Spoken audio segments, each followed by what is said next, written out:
ये देखिए question JEE main जनवरी 2025। इस क्वेश्चन में सिंपली असर्शन रीजन क्वेश्चन है, रीजन असर्शन क्वेश्चन, और इसमें सिंपली बोल रहा है कि with increase in pressure of an ideal gas volume falls more rapidly. मतलब पीवी डायग्राम के ऊपर क्वेश्चन है। तो डायग्राम जो रहता है प्रेशर वॉल्यूम डायग्राम देख लेते हैं। इधर को हम वाई एक्सिस पे pressure, V volume x axis पे। इसमें क्या हो रहा है कि इंक्रीज़ कर रहे हैं प्रेशर को और वॉल्यूम डिक्रीज़ की बात हो रही है। मीन्स सिस्टम कंप्रेस हो रहा है, वॉल्यूम डिक्रीज हो रहा है, सिस्टम कंप्रेस हो रहा है। ठीक है। कंप्रेशन वाले केस में जो आपका कर्व रहते हैं,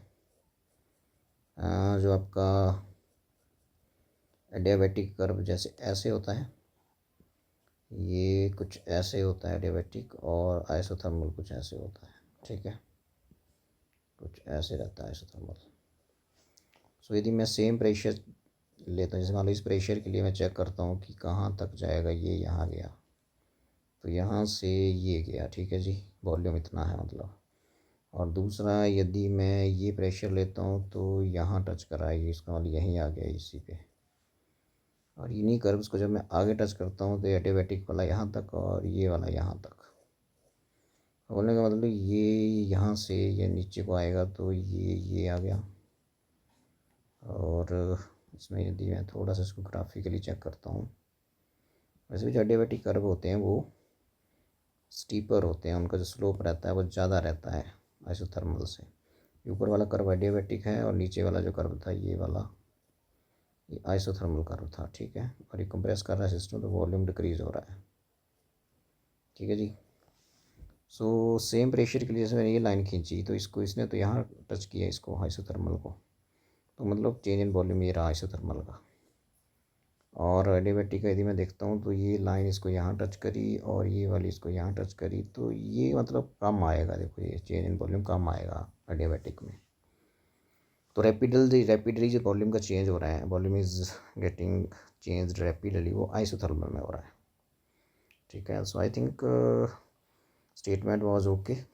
volume falls more rapidly in isothermal in comparison to adiabatic. Okay, और इसका रीज़न यही है कि एडियाबैटिक जो आपका आइसोथर्मल इक्वेशन रहता है वो सिंपली पी वी का प्रोडक्ट कांस्टेंट, और जो एडियाबैटिक इक्वेशन रहता है P V raise to power gamma is equal to constant, जहाँ गामा जो है वो C P upon C V है।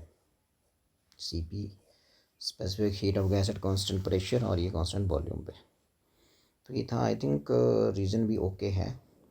इसका थर्ड ऑप्शन मुझे लग रहा है both A and are are true and R is the correct explanation of it.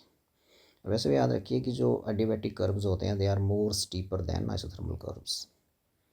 ठीक है, तो इस केस में कंप्रेशन का डायग्राम था। ये ऊपर वाला कर्व आपको दिख रहा है, ये देखिए ये था एडियाबैटिक का, और ये जो था ये आइसोथर्मल का था। यदि मैं सेम प्रेशर चेंज देखूँ तो रैपिडली वॉल्यूम में जो चेंज आ रहा है वो आइसोथर्मल में आ रहा है।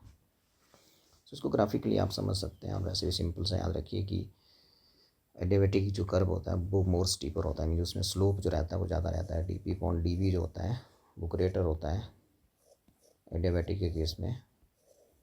डी पी और D P mean slope of this pressure volume diagram, वो ग्रेटर रहता है एडियाबैटिक में, किससे, आइसोथर्मल से, है ना। और ग्रेटर है कितना टाइम्स ग्रेटर होता है, गामा टाइम्स। ठीक है, ये सिंपल सा ही क्वेश्चन था, कुछ ज़्यादा इसमें टफनेस नहीं थी। Okay then.